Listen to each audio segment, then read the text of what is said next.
Cuando pensamos en productos complejos, siempre hay una pregunta clave flotando en el aire. ¿Cómo le hacen las industrias para adelantarse a las fallas? ¿Cómo las previenen antes de que siquiera ocurran? Bueno, vamos a explorar juntos cómo ha evolucionado este proceso. Pensemos, por ejemplo, en un auto moderno. Estamos hablando de miles y miles de piezas que tienen que funcionar juntas a la perfección. Cada tornillo, cada cable, cada sensor, cada cosita es un punto donde algo podría salir mal. ¿Existe alguna forma de analizar los riesgos de un diseño, pero antes de fabricar una sola pieza? La respuesta es un sí y un sí rotundo. Pero el cómo se hace, bueno, eso ha cambiado una barbaridad con el tiempo. Muy bien. Ok, empecemos por el principio. Todo arranca con una metodología fundamental, una piedra angular conocida como AMEF. El AMEF, o análisis de modo y efecto de falla, es, digamos, la herramienta principal que tiene la industria para jugar ajedrez contra los problemas. Es, en esencia, una forma súper estructurada de preguntarse, oye, ¿qué podría salir mal aquí? Y lo más importante, ¿y qué vamos a hacer al respecto? Ahora que entendemos la idea general, veamos cómo se medía el riesgo tradicionalmente. Por décadas, de verdad, por décadas, todo giraba en torno a un solo y poderoso número. Y ese número es el NPR, el número de prioridad de riesgo.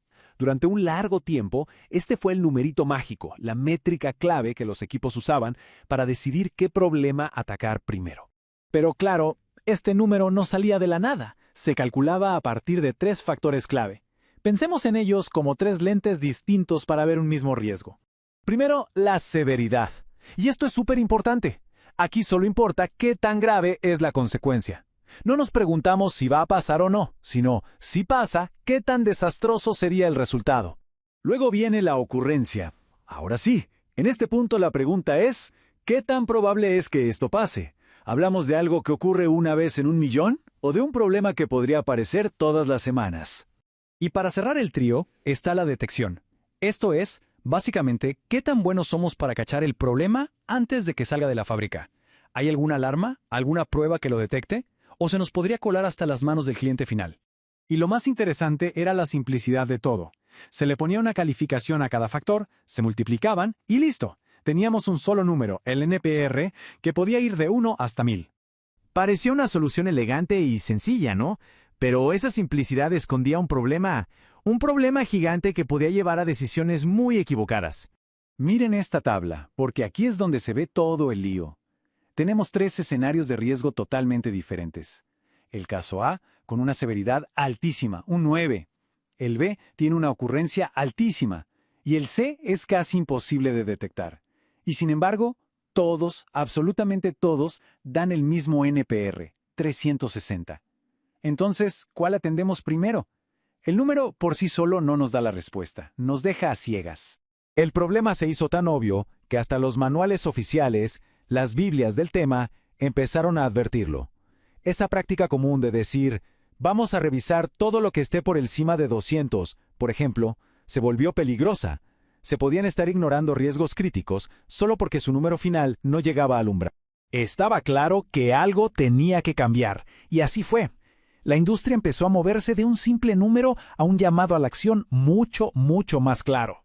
Claro, hubo pasos intermedios. Surgieron métodos como el SOD y el SD. La idea era inteligente. En lugar de multiplicar y que un número bajo te esconda el impacto de uno alto, se dijo, no. Siempre vamos a priorizar el número más alto en severidad. Así, un riesgo grave nunca pasaba desapercibido. Y el gran cambio, el momento clave, llegó en 2019. Los gigantes de la industria automotriz se unieron y lanzaron un nuevo estándar global, reemplazando oficialmente el viejo sistema centrado en el NPR. Y aquí entra en juego la prioridad de acción, o PEA. El cambio de mentalidad es total. Su objetivo ya no es calcular un número, sino dar una instrucción clara, una guía sobre qué hacer. Con la prioridad de acción se acabaron las discusiones de si un NPR de 126 es peor que uno de 120. Ahora los riesgos se clasifican en 3 niveles que cualquiera entiende: alta, media y baja. Y cada nivel te dice directamente qué tan urgente es actuar. Así que aquí lo tenemos, el resumen de toda esta evolución. Pasamos de un método antiguo, de multiplicar 3 números para obtener un resultado a veces ambiguo, al método nuevo, una lógica que nos da una prioridad de acción clarísima. En pocas palabras, se dejó de solo cuantificar el riesgo para empezar a clasificar la acción. Al final del día, lo que este cambio busca es simple: hacer la gestión de riesgos más intuitiva y, sobre todo, más efectiva.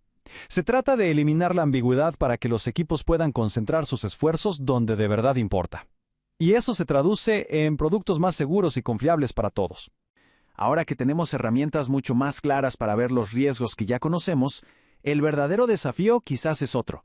¿Cuál es el riesgo más importante que podríamos estar ignorando? Ese que ni siquiera sabemos que existe.